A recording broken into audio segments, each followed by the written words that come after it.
Então, rapaziada, eu vou falar um pouco da introdução à hematologia, né, e um pouco sobre algumas anemias hemolíticas, tá? E a questão da anemia por perda de sangue, tá? Bom, antes de eu começar a falar sobre as anemias, eu vou dar uma introdução no que a gente vai estar falando, tá? A gente vai estar falando um pouco das nossas células, né, do sangue. A gente tem tantas células mieloides, tá? E tantas células linfóides. O que são essas células? Bom, na medula óssea, a gente tem a produção da evolução, né, hematopoética. O que é isso? Vai ser a produção, a síntese dessas células, tá? O que acontece? A gente tem uma célula chamada células-tronco, tá? Que é a célula-tronco que a gente conhece, pluripotenciais hematopoéticas.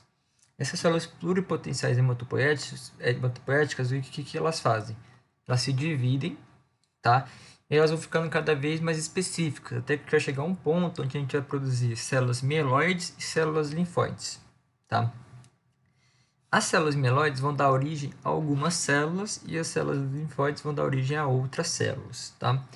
Células mieloides, por exemplo, vão dar origem aos eritrócitos, plaquetas, monócitos, basófilos, neutrófilos, eosinófilos, enfim. Essas vão ser células mieloides, né, que vão dar origem a essas células que eu acabei de falar. E as células linfóides, né, células tronco linfóides, elas vão dar origem aos linfócitos T e os linfócitos B, basicamente. A gente só vai conseguir ver essas células linfóides e essas células tronco pluripotenciais somente se a gente ver a medula óssea. No sangue a gente não tem essas células, tá? Bom, aí eu coloquei um pouco dos tipos de tecidos, tá? Agora falando dos tecidos, propriamente dito, a gente vai ter os tecidos mieloide, que é a da medula óssea, tá? E os tecidos linfóides, que é o baço, o timo e os linfonodos, tá? Que vão estar relacionados com os linfócitos T e os linfócitos B, tá? Bom, então a gente pode pensar um pouco, já fiz um vídeo sobre leucemia aqui no canal, as leucemias mieloides e as leucemias linfóides, por exemplo. Porque o que são leucemia? A leucemia é o câncer de sangue, certo? E o que acontece? O que é um câncer? O câncer é a produção desenfreada de uma célula de modo errôneo, né? Defeituoso. Então, as leucemias mieloides vão ser justamente a produção dessas células, né, que eu acabei de falar, né, que é os eritrócitos, plaquetas, monócitos, basófilos, eosinófilos, neutrófilos, de forma defeituosa. Enquanto os linfóides, né, as leucemias linfóides, vão estar relacionadas com as células linfóides, né, tanto os linfócitos B quanto os linfócitos T. Bem, agora eu vou falar hoje, né, sobre anemia, então eu vou dar mais atenção para as células mieloides, tá? Como que a gente faz para ver, né, as células mieloides? Como a gente faz para ver, para a gente ter uma análise? Bom, a gente faz o esfregaço do sangue, a gente vai pegar o sangue, vai esfregar o sangue ali, fazer como uma varredura e ver esse sangue.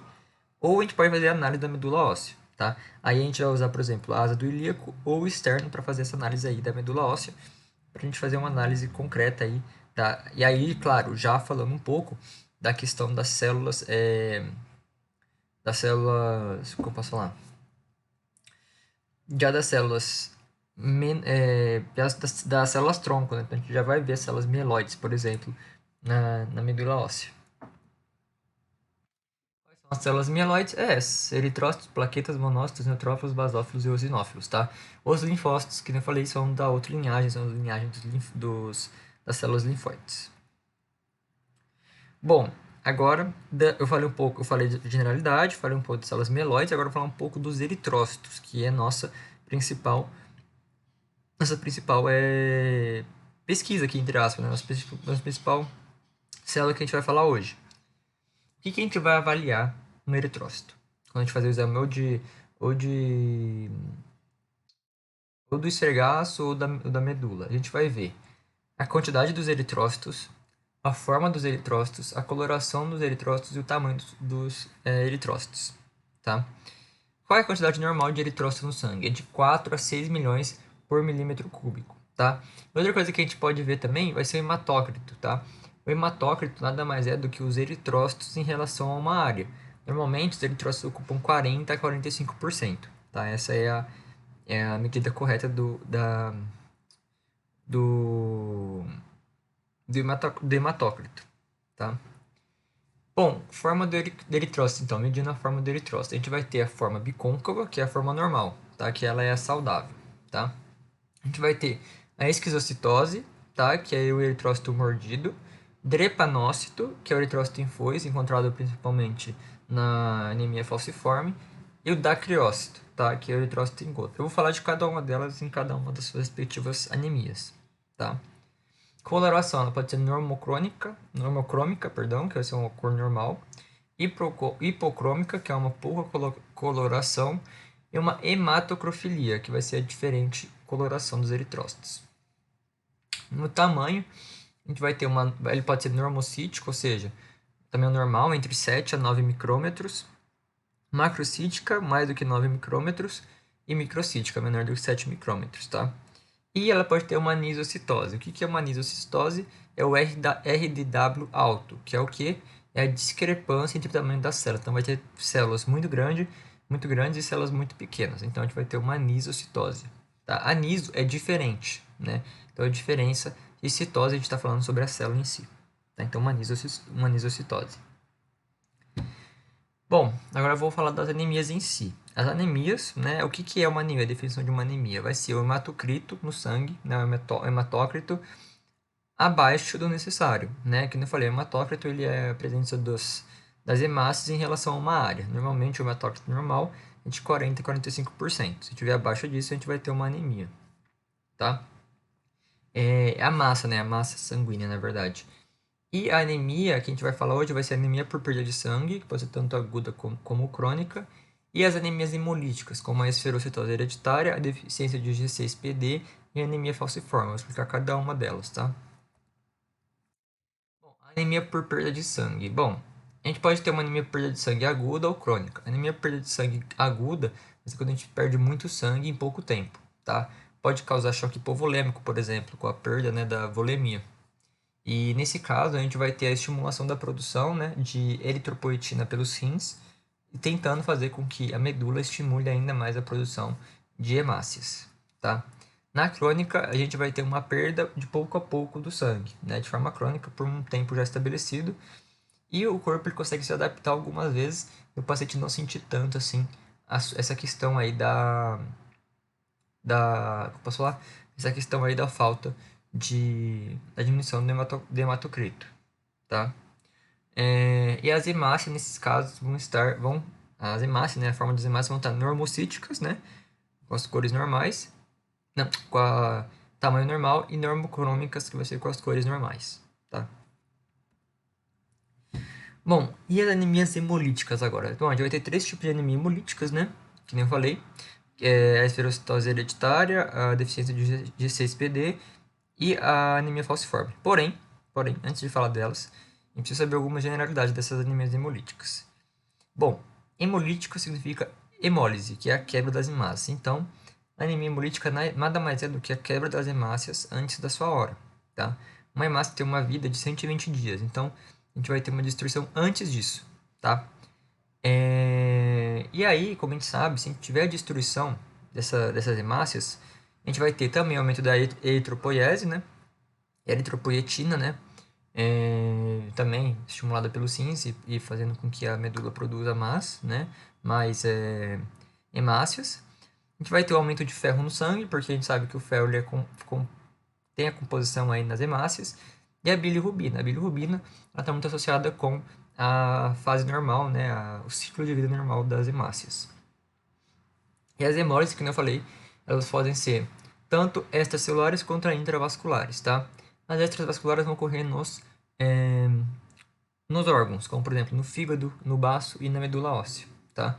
Aí a gente vai ter a bilirrubina indireta, né, que eu falei, faz parte do ciclo normal das hemácias, e esplenomegalia, que é o crescimento do baço, já que a gente vai estar usando muito esse baço, né, para quebrar essas hemácias. E a hemólise intravascular. Bom, a hemólise intravascular, a gente vai ter sinais na urina, né, já que a gente vai ter uma quebra dessas hemácias aí dentro, né, da parte vascular e vai passar pelo rim, vai ter toda a filtração, tá? Bom, então, tem muitas anemias hemolíticas, tá? Que eu vou entrar mais em detalhe depois. Porém, o que a gente vai falar hoje vai ser sobre a esferocitose hereditária, a deficiência de G6PD e a anemia falciforme. Bom, a esferocitose hereditária, o que acontece? A gente vai ter a hemólise, né, a quebra das hemácias antes do seu tempo estabelecido, que é de 120 dias, tá? E o que acontece? A gente vai ter, no paciente, a gente vai ter as hemácias em forma redonda, né, em forma de esfera, tá? Que é os dacriócitos, tá? Que eu mencionei anteriormente. Então, os dacriócitos, além deles estarem em esfera, eles vão ser microcíticos, tá? Então, a hemácia vai ter um tamanho menor e ela vai estar em forma de esfera, tá? O importante é o seguinte, que essa esferocitose, por mais que a hemácia esteja de forma dacriócita e seja microcítica, ela vai ser funcional, ela vai conseguir fazer suas, suas diferentes funções aí. Porém, o que acontece é o seguinte, que o baço, ele detecta essas células como células defeituosas e começa a quebrar elas em 10 a 20 dias, que é muito cedo, né? Então, a gente vai ter uma hemólise extravascular nessa esferocitose hereditária, tá?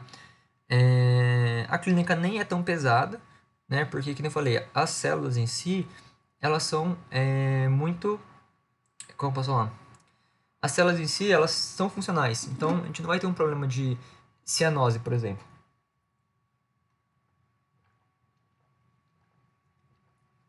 Mas, enfim. Então, é basicamente isso. Essa é a esferocitose hereditária. Então, qual é a característica da célula na esferocitose hereditária? Bom, primeiro, ela vai ser microcítica, como eu falei. Um jeito que a gente pode ver que ela pode ser microcítica é com o aumento da concentração de hemoglobina na hemácia, né? Porque a hemácia ela vai diminuir de massa, mas a hemoglobina não. Então, aumento da concentração de hemoglobina da criócitas, tá? Como eu falei, ela vai ser em células inseras, por isso que é esferocitose hereditária, e ela vai ter em forma de gota, tá? Além disso, ela é hereditária. Então, pessoas que têm esferocitose hereditária possivelmente podem passar para os seus filhos, né? Bom, deficiência de G6PD. Bom, a G6PD é muito importante, é uma substância muito importante para combater a água oxigenada. A água oxigenada é um radical livre, né, LH2O2. E sim, se a gente tiver uma deficiência desse G6PD, a gente vai ter um desequilíbrio oxidativo, e a gente vai ter um estresse oxidativo posteriormente. O estresse oxidativo ele vai ser ruim para a célula, né, e vai causar a hemólise das células. E aí pode ser tanto intravascular como extravascular, tá? Qual que vai ser as características dessa célula? Bom, ela vai ser esquizocitose, ela vai estar em modo esquizocitose, ou seja, uma célula com mordida, já que a gente vai ter problema de G6PD, e a gente pode ter dano nessa célula, tá? E corpos de Heinz. O que é o corpus de Heinz? Vai ser toxinas que vão ficar dentro da célula, tá? Justamente por causa desse G6PD aí, tá em falta e a gente tem mais toxinas aí, mais radicais livres, prejudicando essa célula. Bom, e a anemia falciforme, que é a última, né, que é uma das mais importantes, tá? Que também é uma anemia hemolítica, como eu disse, vai ter a sua quebra, né? Vai ter uma hemólise. Ela vai, ela vai ser o seguinte, a anemia falciforme normalmente ela está relacionada com uma má formação da hemoglobina em si. Então, a hemoglobina normalmente ela pode ser AS ou AA, e na anemia falciforme o paciente vai ter uma hemoglobina SS, tá? E aí vai acontecer com que com essa hemoglobina é, com essa hemoglobina modificada, em casos de hipóxia, ou seja, falta de oxigenação, as hemácias que estão na sua forma normal, elas vão passar a ficar é, de modo como foice. Por isso que o nome é anemia falciforme, tá? Lembrando, devido à hemoglobina estar deficiente, a hemoglobina vai estar SS, né?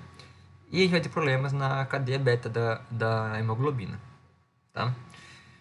Bom, a anemia falciforme ela é muito mais comum em afrodescendentes, tá? E alguns afrodescendentes com essa doença falciforme, né, com essa anemia falciforme, eu já mencionei no vídeo de malária, eles podem se proteger dessa malária, do falciparum, tá? Porque o falciparum, né, a malária, ela usa, né, essas células do sangue como modo de atuação, né? E aí essa anemia falciforme, né, ela vai evitar com que tenha esse contágio. É... E aí, como eu falei, então, nesse caso da anemia falciforme, a hemácia ela nasce normal, tá? Ela nasce normal, porém, em casos de hipóxia, ou seja, quando o paciente faz alguma atividade física forte ou quando tem algum problema de hipóxia, a gente vai ter alteração dessa hemoglobina, né? Dessa hemoglobina SS e posteriormente dessa hemácia, que vai fazer com que ela tenha forma de foice. E aí, com essa forma de foice, ela vai deixar de ser funcional e, além disso, o sistema imune vai atacar essa anemia falciforme, tá? Ela pode ser hemolítica intravascular devido à questão do sistema imune propriamente dito, como extravascular, já que o baço vai fazer essa questão aí, tá? Então, uma coisa que a gente precisa saber é o seguinte, que em casos de hipóxia, em casos de crises falciformes, um jeito de lidar com isso vai ser administrando oxigênio, né? Porque, como eu falei, é em caso de hipóxia que essa anemia ocorre, né? Que a célula muda para a forma de foice, né? Então, se a gente tiver a administração de oxigênio, a gente vai ter também, posteriormente, uma melhora aí da forma da hemácia. E além disso, outra coisa importante é que a hemácia, se ela ficar mudando muito, né, ficar mudando, por exemplo, dela para sua forma de foice, que é o drepanócito, se ela ficar mudando para drepanócito toda vez, ela pode ficar drepanócito e ter mudanças permanentes. Bom, o que vai acontecer, né, com as consequências disso? Vai ter crises, né, falciformes. Vai ter uma autoesplenectomia ou esplenomegália, né, que vai ser ou um aumento do baço ou o baço, né, tipo assim, parar de funcionar por causa dessa sua utilização desenfreada. E embolias, né? Essas embolias podem acontecer a síndrome torácica aguda, que é o pulmão ficar isquêmico. Então, mesmo se a gente administrar oxigênio, o pulmão não vai conseguir fazer a sua função, né? Então, esse é um dos casos mais graves aí, essa síndrome torácica aguda. E aqui na anemia falciforme, ela vai ser normocítica, né? Entre aspas, porém, ela vai ter a forma de drepanócito, ou seja, uma forma de célula e foice.